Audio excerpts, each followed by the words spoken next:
Welcome to Virtually Amazing, the podcast for virtual assistants with me, Shelley Fishel of Tomorrow's VA and Joe Brianti of JLB Support Solutions. In each episode, we'll chat about what we're up to and bring you fantastic interviews with guest experts, as well as our App of the Month and top tips, all aimed at helping you to grow your VA business. So grab a cuppa, sit back and join us for a fun-filled hour. Welcome, listeners, to episode 13 of Virtually Amazing, the podcast for virtual assistants. Hi, Joe. How are you getting on this week? Yeah, I'm good, thanks. Yeah, it's been great weather, so we've been able to get out, walk the dog, have a run around. It's been lovely. It's great. And listeners, as you know, we recorded the first 12 of our episodes over a 2-week period in the really difficult lockdown period that everybody around the world has been through at some point or another.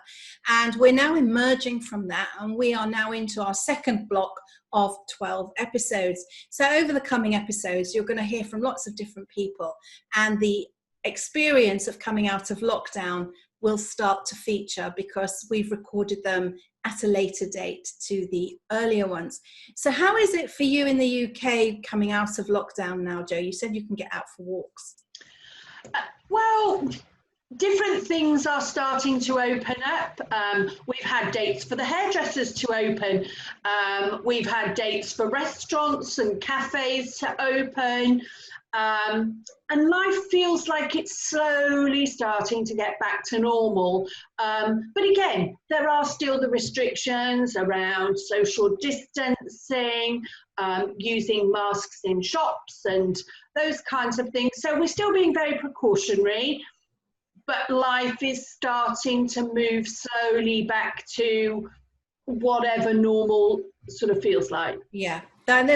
Yes, here it opened up quite a number of weeks ago, and we've actually had huge spikes in numbers because everything opened up very fast. They went, like from 0 to 100 in a few days rather than in stages, which I think the UK is doing it in stages. But I think we're in this for the long haul anyway. But so what have you been doing work-wise? What nice juicy project have you been working on? So, a couple of different active campaign projects, doing some automations. Some of them are mirrored, and some of them I've been helping somebody to plot out how their automations could run and looking at the options and linking to the various different products that they've got in their back-end system. So that's been quite a nice, meaty couple of pieces of work. Yeah, right up your street, those. Right up your street. Yeah. Well, as everybody knows, I launched the Teams for Trainers, Speakers and Coaches course a few weeks ago now, and I've had a few people buy into that, which is lovely, and I've had some really good feedback on that. So listeners, if you're a VA and you support a coach, shameless plug going on here, if you support a trainer, a speaker or a coach, and they have been asked by their client to deliver via Teams, then take a look at Teams for Trainers, Speakers and Coaches. And with that in mind, and talking about delivering and being in front of people, that leads nicely into our guest expert this week, who is the wonderful John Cassidy. Now, John is the headshot guy, or is it the headshot guy? I never know how to pronounce that. And we recorded this interview with him a couple of weeks ago, and it was an absolute joy to have a chat with him. So I'm not going to say anything else because we cover everything in the interview. So I'm going to go and get that interview queued up for you. See you in a minute. Welcome to this week's episode of Virtually Amazing, the podcast for virtual assistants. And our guest this week, as we mentioned earlier, is the wonderful John Cassidy, who is the headshot guy. Or the headshot guy. I never know whether it's the or the, but never mind. And I've known John, I think I first met you around 2007, which was roughly when I joined Academy, which was a great network at the time. So it's a long time, isn't it? It is, that is. It must have been, because that's just when I first started to get into the world of online networking, social networking, and indeed headshots. Yeah, it was a brilliant network set up by Thomas and Penny Power, and it combined both the online and the offline, which I think was so unique about it. I used to go every Thursday to a big meeting. I can't remember if it was every week or once a month, but at the Tower Hotel. And before that, it was somewhere else. I can't remember where it was. Oh, it was at the Grosvenor Hotel in central London. And we used to go, and there'd be hundreds of people there. So you really actually got to meet the people you were chatting with online. And Facebook and LinkedIn weren't so big in those days. So made some fantastic connections that I'm still in touch with. Absolutely. I presume you are as well, John. Are you still in touch with lots of people? Yes, yeah. There's quite a few people, and we've sort of gone, from eAcademy and such, but we still meet up and online and offline. Well, not so much offline these days, but it's always good to catch up with. Yeah, it is. When we can do.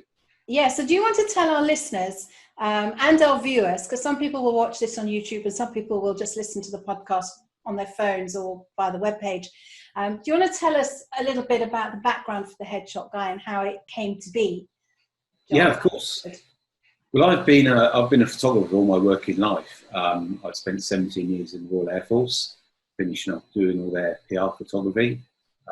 One of the highlights of that career was actually photographing the Queen at St James's Palace officially. Wow. So I had to go along to St James's Palace to photograph the Queen. This was back in the days of film as well.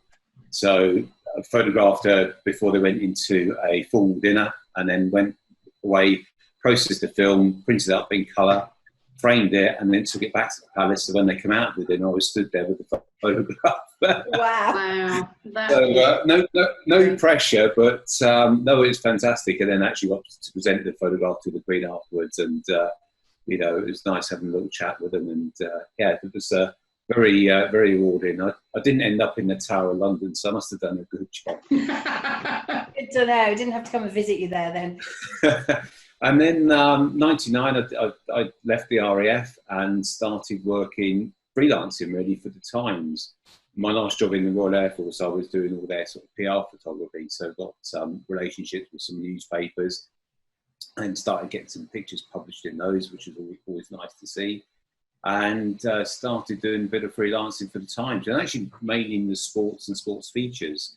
And the sports features was all about people. It was meeting people at various, other events or in hotels, and just listening to their stories and trying to come up with a great portrait for them to accompany the article in the newspaper. 2008, just sort of around that time, the recession started. The newspaper started to cut back on all their sort of freelance staff, and I was looking around what else I could do. Didn't want to go into the traditional sort of weddings and family type photography. And, as we just said, eAcademy and sort of LinkedIn were just about starting. Everyone had profiles on there. So I saw the need for people to have a great photograph on their profile to represent themselves.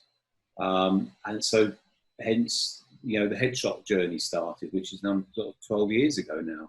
Yeah, that's brilliant. So is it just you, John, or have you got other people working with you? Because I remember going to one of the business shows in the last year or so. I've been speaking. I've ended up on the speaking circuit a bit at the office. What used to be called the office show is now the PA show.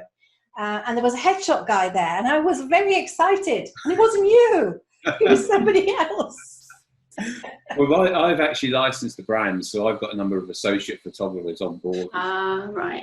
So I'm trying to do what I'm doing, sort of the sales and marketing and that side of the business, and bringing photographers in. I mean, reason being because I got so busy out doing all this stuff on my own all the time. I didn't have capacity, and the audience is huge. I mean, funny you should mention the office shows. All these photographs behind her from the office show, actually. There's some recognisable faces in the background. Recognisable faces. Excellent. So we wanted to ask you a few things about photographs. So Jo, do you want to kick off with your question? Yeah. Working from a VA perspective, what makes a good headshot? Is it the modern trend for outdoors, or is it as the ones behind you with that plain grey background, and why? Well, the ones on the back, you know, they've got the plain background. I think, you know, keep it simple. Yeah. A lot of our stuff is with big companies, so they want consistency. So hence, you know, it's keeping that. I mean, what we can do afterwards with images, we can cut them out anyway and put a different background, as we sometimes do for clients, especially those who've got offices in multiple locations. It's a lot of it's down to personal choice. I mean, background is important, so it's not distracting. If you've got, you know, lots of things in the background that's drawing your attention away from the face, I mean, that's what it's all about. It's about, you know, having a good attention to the face, you know, a good expression, something that's warm, that's engaging. I say it's all about the face, FACE, and that's my little acronym. It's about friendly, approachable, confident, and engaging. And that's the elements that you've really got to look for in a photograph. The other things, you know, there's cosmetic things as well in there. But say the background, again, is, and same again, black and white or colour, is a lot of it's down to personal choice. Yeah, and I was wondering, you talk a lot about on your LinkedIn profile. That's what I was looking at this morning, about lighting up your face. Yeah. So, you know, lighting is so important. I've got 2 lights here for my video. I do a lot of training on video now, a lot of online stuff. So I have lights, never used to. How important is light and where it's placed? Light is very important. I mean, the lighting people up, that's a little play on both things. So my purpose in life is to light people up, and actually lighting people up from the inside. Yeah. And obviously we light people up from the outside, literally, when we take the photographs. But it's more, for me, it's more about trying to get something out from the inside to really to get them to light up in front of the camera, so they can attract those whose lives they're here to change, you know, those people. Lighting is obviously very important, getting in the right light. I mean, I'm sat inside today, but I've got a nice big window in front of me, so it's a nice soft light. Trying to avoid getting, you know, having photographs taken in harsh light outside, for example. You know, it's a nice sunny day today, but us photographers don't necessarily like bright sunshine. It's always finding nice, soft, diffused light. So it just sort of blends in with the features. We can, you know, use more, you know, harsher light, but especially for ladies would prefer like a softer light. It's more flattering. Yeah, much more flattering. Yeah, and yeah, I know when I've played with a ring light, and also then it reflects off your glasses if the light's in the wrong place. So I bought one. I had this fabulous light, and it gave the most beautiful light. And I recorded a test video, all excited about my new light. Loved the light, but couldn't see my eyes. Yeah, it's all about physics. You know, it's angles of incidence and angles of reflection. So you've got to think about, if you are wearing glasses, then if you've got that light coming directly towards them, then they're going to directly reflect back. Yeah. So if you have the light sort of further apart, more than a 45-degree angle, and it's a balance. Everything's a balance in photography. Yeah. You know, it's a balance of getting the lighting right, so you've got enough light on the face, and not, you know, if you're wearing glasses, not getting that reflection. And the problem is as well, a lot of the glasses these days, the lenses have got a coating on them, and the blue coating is really, really bad to try and get rid of. It's all done for screens, but it's sometimes a bit of a challenge to get rid of that. We sometimes use a bit of trickery where we take a photograph of people without the glasses and with the glasses, and then we can do a little bit of magic in Photoshop afterwards to get rid of those reflections. Yeah. How much work do you have to do post photo shoot to the photographs that you get? We try not to do too much at all, to be honest with you, because it's actually got to look like the person that's in front of the camera. I mean, that's what we're trying to record. We'll obviously do loose hairs and things like, unless you're like me, obviously, with no loose hairs. But we do little tidy ups of loose hairs, little bits and pieces. But I mean, our job is to get everything right in the camera right from the get-go, and to coach people as to what to do when they're in front of the camera. A lot of people, they're nervous, they just stand there and just hope you're going to take a great photograph. Because actually it's a two-way thing. I mean, there's quite a lot of work that goes into that from the talent's point of view. Yeah, the person we're actually photographing, they've got to put in the effort as well. They can't just, if they just stand there, this is where a lot of people, you know, they take the selfies and all that, and you stand there and take the photograph, and that's what they see, and they're happy with that because that's what they see. We see more, we see further and see what people need to be doing, you know, by turning the body around and pushing the head down and pushing the face forward, just to get rid of some of this and to get more definition in the jawline. So what we do is more about coaching the person and to get them confident in front of the camera. Most people hate having their photographs taken, you know, and that shows. I mean, part of my, you know, our job is to get people up to a level where they forget about the cameras even there. You know, a lot of it's not about the photography; it's about the engagement process to get people confident and relaxed, and then just get those natural shots of people as they're smiling naturally. Yeah. I was going to ask you, what tips do you have for people who don't feel confident about having their photo taken for whatever reason? And there are plenty of us that don't, you know, enjoy that whole moment in the spotlight, as it were. There are. The thing is, I say it's no different to walking around. You know, we all walk around and everybody's looking at us. And it's no different to that. It's just when the lights are on and the camera's in front of you, then there's almost that sort of subconscious pressure to perform, you know. Yeah. And that's the bit we have to get people over, that little thing. Well, just ignore the camera, ignore the lighting. I mean, the tips are, I mean, I always get people standing up when we take photographs because they can stand at the back a lot straighter, look confident. I tend to sideways on, so turning the shoulders round. Yeah. Rather than you know, if you're standing like this, you almost hold that number up and you look like something. Well, just turn at a slight angle. Some people are best one side, some people are better the other side. And that's something, you know, everyone I think's got a more natural side that looks more comfortable. So turning the shoulders slightly on, head down, pushing the head forward slightly, and it just tightens up the jawline a little bit here. And actually helps you look a bit more engaged as well. A lot of the old style corporate type photographs are standing up like this, and it's almost like, go away, I don't want to talk to you. Whereas you want that engagement. So actually when you're leaning forward, you're almost drawing people into your photograph as well. And that helps, you know, you're drawing people into your profile. Come on, I want to find out more. And it's like when we're in conversation, you know, when you're really in deep conversation, you come in closer and really pay attention. Yeah, that's really good. I'm thinking, I mean, you took my first proper professional photographs when I had the IT training surgery, which I sold last year, by the way, but that's an aside. So you took my photograph, and also I got all my guys in, all my associate trainers, and we did a whole photo shoot of everybody.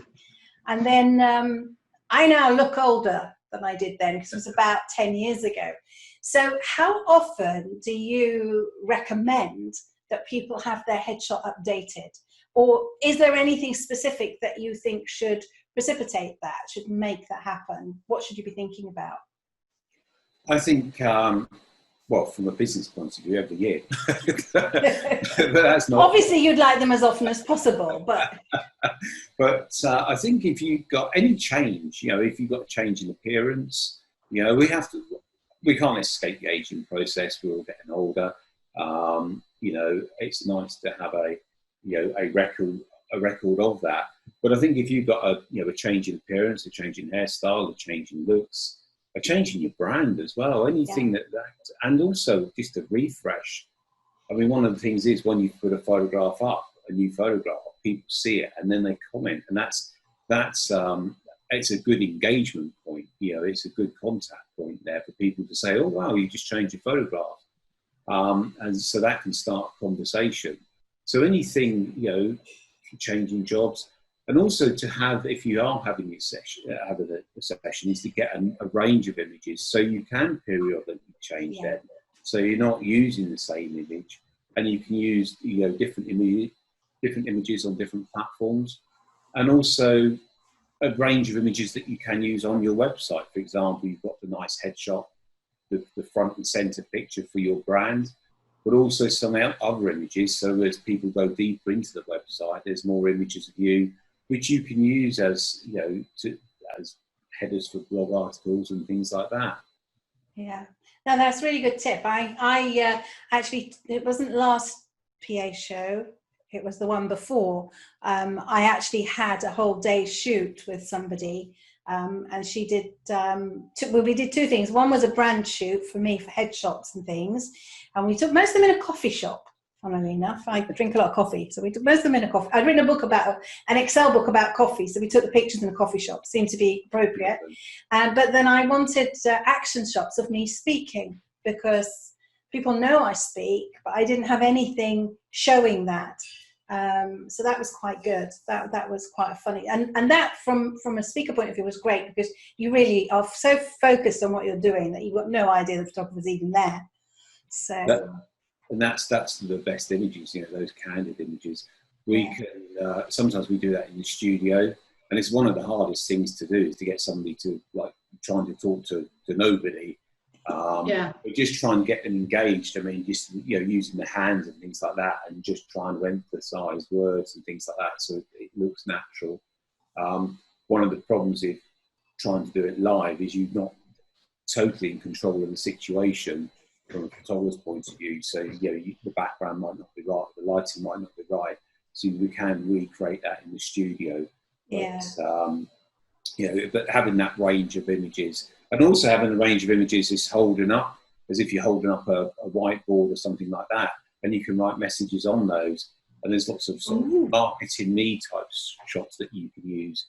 If you've got a product, you can almost be sort of holding your hand and doing this sort of thing, a nice animated shots. And we can. What an interesting idea! I've never thought of that. I've seen people do that, in other people's imagery, but it had never occurred to me that I could do that. And I don't know why. Isn't that odd? The person I work with on marketing, when I told her I was having a photo shoot, she said, make sure you get pictures looking up, so that we could use it on the website. So the eyes are looking up there, and we put a notice up there. And so your eyes, because people will follow your eyes in a photograph. It's been scientifically, when I teach PowerPoint, one of the things I talk about, that, when you put a picture in a presentation and you've got text, your eyes should be looking at the text. Yeah. Or leaving that space on that side, so you're almost looking in, and that draws people into it. I mean, LinkedIn's, for example, the profile is on one side of the page, but then when you open it comes in the center. So you really should be sort of looking into the page, really, for your bio. And then you've got the banners on the LinkedIn pages as well. So a good place to have the photograph is as you're viewing it, on the right hand side, looking back in to maybe text on the banner. And that's where these other images come in useful. You can do pointy fingers and all sorts of things. So you've got a nice sort of library of stuff that you can use to add to afterwards. So how many shots would you normally suggest people aimed for on a good photo shoot?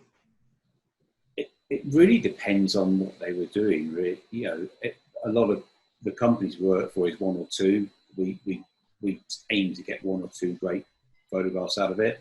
But if you're building your brand and you've got lots of products and you've got a big website and things like that, then a whole selection. You can never have too many photographs of yourself. I mean, what we'd normally do as well is we'd take a whole selection, and then they would be in the library anyway, so people could order the 2 or 3 they wanted. But then, if they want to come back and order more at a later stage, it's having to think about all potential uses. Your photographer should have a chat with you before your shoot to find out what your requirements are, where you're going to be using them, how you're going to be using them, and suggest other ways of using them. This is all part of your personal brand. I'm not so keen on the term personal brand, but it's one of those things. It's your brand you. So it's nice to have a selection of images and other collateral which you can use to help promote you especially these days when we're all now, working from home a lot more. We're distanced, and people are finding you online. Yeah, and there was another question popped into my mind about that personal brand. Yeah, so what you mentioned about your photographer should have a chat with you. So what's the sort of questions you would be asking a subject for your photographs? Would you be touching on hair, clothes, and makeup, for example? Absolutely, yeah. Well, it is part of that brand process, to find out if they've got any specific colours that they have got for their brand, what their key messaging is, how they would like to look, what their purpose is as well. All these things help. And when we're photographing people, we're in that conversation and talking about their ideal client. So they're in that zone. They're almost thinking about their ideal client rather than just standing there. All sorts of things. There's a lot of things to do. Preparation. It's not just turning up at the studio. It's having some, about how you want to look, what you're going to be wearing, what colours work best with you. Do you need to go and see a hairstylist and get, go and see the hygienist and get your teeth whitened and things like that before the shoot. So there's a lot of preparation before. And then there's also afterwards as well, is where you're going to use that image. Is it just going to be for LinkedIn? Are you launching a website? Are you launching a series of podcasts and things like that, and blog articles where you're going to need a bigger range of images? So I've got about 30 or 40 questions that we generally ask clients before they come in. So we get a good, real picture of what they're about. And that also helps us as well, because it's all about, we're having the photograph there. It's all about connecting people. It's all about, standing out, attracting people, connecting to them, and then, working together. That's either people that are looking for you to help them, or if you're looking for someone to help you. And I like that, connecting people, because that's what I try and do as well. And the more I can find out about people, the more I know, well, actually, I need to connect you to so-and-so because, another client, and I think there could be a useful fit there. So there's lots of other stuff that comes out of the shoots that intangibles, as it were. Yeah, you can't measure those. Really Joe, did you have another question? To be honest, John has given so much. He's answered the question I had about, the different styling. I thought it was really useful hearing about how we could use photography, for that holding something up. That had never occurred to me. Would you actually hold something up in the photo, John, or would you just sort of put your hands as if you were holding? If you had something, yeah, but I mean, with Photoshop, we can drop things in. I mean, if a lot of people, we hold up a whiteboard and you can just write any text on there after, any call to action. If you are having a product, I mean, it's quite simple, it's just holding the hands and this, watching where the fingers are, and then you can drop in a product there. If you've got a book or a course or something like that, it's possible to drop those in afterwards. So you don't necessarily need to have the product there. You're just getting the right, just making sure that the angles are right and the eyes are in the right position. That's really interesting. I would never. Would that have occurred to you, Shelley? Never in a million years for me. Well, well, only because I've done it. So yeah, I mean, not holding something up, but looking in a particular location and putting text on that location. But I think, when I get my next series of headshots, I don't know when that will be, then I will be doing more active shots, so to speak. So that's really cool. So, and it's not just expression, it's not just with the hands, it's also facial expressions as well. If you're good at acting, those shot, those real fun shots, because they again, we capture those naturally when we're doing this session, because it's all about making people laugh and capturing those moments and capturing the residual laughter. But putting faces, we call it a bit of facial aerobics. It's always good fun, especially because some people come in and you think, it's interesting. I love the psychology of the people, and some people come in and you think, oh, this person's going to be more difficult to photograph, and you'll say something, and and they'll react and go, right, this is going to be a fun session because we want fun out of it as well. And just to pull some faces, to warm up the facial muscles, because that's a great, but also part of that connection, that sort of trust, that bonding process that we go through with the client, because we need to connect with them and then take them to the level where we need to get there, capture their personality. So, and those fun shots can, outtakes, but they can be of valuable use as well. Yeah. No, really great. John, it's been an absolute pleasure to talk to you again today. And I'm sure our VA listeners will have some thoughts for when they can next get out and get their own headshots. And I'd urge anybody that has a website, a LinkedIn profile or whatever, to have a really good headshot, because it does make a difference. People won't connect with you if they can't recognize you. And at the beginning, I know in the beginning on LinkedIn, you'd see all these profiles without a photograph, just like a circle, and you're thinking, the egg. Yeah, I'm not talking to that person's connecting with me. Yeah. I don't know who they are.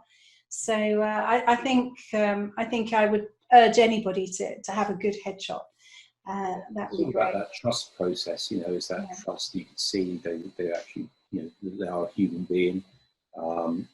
Sometimes if those anonymous ones, people think, well, what else are they trying to hide? What's wrong? And we're all used to it. And it's about being digitally minded these days and being with the program, as it were. It's our face. It's our key selling point. So your face is your brand. That's what people don't want to connect with a logo or something. No, they connect with your face. Definitely. Well, thank you. Once again, thank you very much for coming. We're going to stop there. And great, lovely catching up with you. Likewise, Shelley and Joe. Thank you. Thank you. Well, Joe, wasn't that a fantastic episode with John? I'm so pleased he agreed to come on the podcast with us. It was really, really interesting. You always think of a headshot as being that very formal, corporate, sit there, white or grey background behind you. And it was a really great idea that John gave us about thinking about how you can position yourself as if you're holding a speech bubble or holding up a sort of a template where you can put content in for your social media. That was a really, really interesting thought that's kind of going through my mind. I've never done that with any of my headshots. How about you, Shelley? Yeah, well, then when I had my last headshots taken, which was with the wonderful Marie-Claire Ashcroft, actually, not with John, sadly, but he wasn't available at the time. So I was speaking at the PA show, not the one that was in 2020, the one that was in 2019, and I was delivering a session on Excel. And I got Anne-Marie Claire to come and photograph me in action. So I've actually got action shots of me speaking, of the board, of the PowerPoint, and all that kind of stuff. And then we went off and did a photo shoot, which we did in a coffee shop mainly, because I have an Excel book, which is set in a coffee shop. So she thought that would be a good idea. And we did a number of shots with me looking up into the corner. And in fact, if you go to my website and you go on the blog page, you'll see that photos at the top of my blog page with me looking up, and the text for download this, whatever it is, my ultimate tech guide is actually, I'm looking at the button. Because one of the things I teach, I think I mentioned it in the episode, when you're designing a presentation, and if you're using anything that's got a photograph of people in it, your reader or the viewer of that presentation will follow the person in the picture's eyes. And there's been some scientific research done, I've got a whole presentation on it actually, about they took a photograph of a baby in a nappy. They were doing some research about diapers or nappies. It was an American study. And they had this baby crawling. So when the baby was crawling to the right, the baby's eyes were looking to the right. And when the baby was just sitting there, very cute baby, is looking straight on. And they used some software that analyzes eye movement. And it hot spotted on the picture where the people watching the computers were looking. It's very clever, this tech stuff. And in every single instance, the hotspots were where the baby's eyes were looking. Right. So it's important to have shots where you're looking this way or looking that way, and also whether you're looking into the page or not. So John mentioned about on LinkedIn, you want to be looking from the left, looking in rather than looking away. You want to draw people into you. So I kind of knew about that. So I have got a couple of shots like that. I'm planning to. I hadn't even thought of it, but it's now on my shopping list for when I next do some updated photos. Yeah. I think. Yeah. So thinking about cameras and images, what do you do for recording? I know you do an awful lot of recording. Are you using your webcam, or have you got another setup? I have an external webcam. In fact, I've got two. I'm greedy like that. I have one for Teams and one for Zoom, because sometimes I'm recording or Camtasia, because if I'm recording a course, if it's a course on Teams, then Teams needs its camera inside Teams to get the picture of me inside Teams, and Camtasia needs the camera to record me outside of Teams. So when I was using a laptop, I could do that with an internal camera and an external camera, because I had the internal camera, which I would use for Teams because it was good enough for that. But for my video recording, I've always had an external webcam, because you have much, much better quality. In the same way that you really, if you're doing any serious recording work, need to have an external microphone as well, because everybody's laptop will have a different specification, and they will, you can't guarantee the quality of either the camera or the microphone that's built into whatever system you've purchased, whether that's a laptop or a desktop. So I use a Blue Yeti microphone, which is an external microphone, but there's loads of them out there. Even a headset microphone is better than your desktop or laptop microphone. And when you're recording things, you need your camera and your microphone to be wired in. There's a great fashion to have Bluetooth or wireless, so that we don't have all the connected wires. But unless you've got really, really high-end kit and adapters and all that kind of stuff, you can't guarantee getting the good sound that you would get with a wired connection, which is also from a point of view of your internet connection as well. So I record the podcast, I record my courses, I'm uploading them, and I work on a wired connection. So if I was delivering this as a live training session, and I want to make sure that my end of it is the best it can be, then I'm wired directly into my router via an Ethernet cable. Because when you're wireless, you lose, because it's got to get from here to there. Yeah. And you just lose, I don't remember what the technical word is, but it loses its integrity, I suppose. So going back to cameras, the webcam I use is a Logitech C920. I think you can't get that one anymore. I think it's a 922 now, but whatever.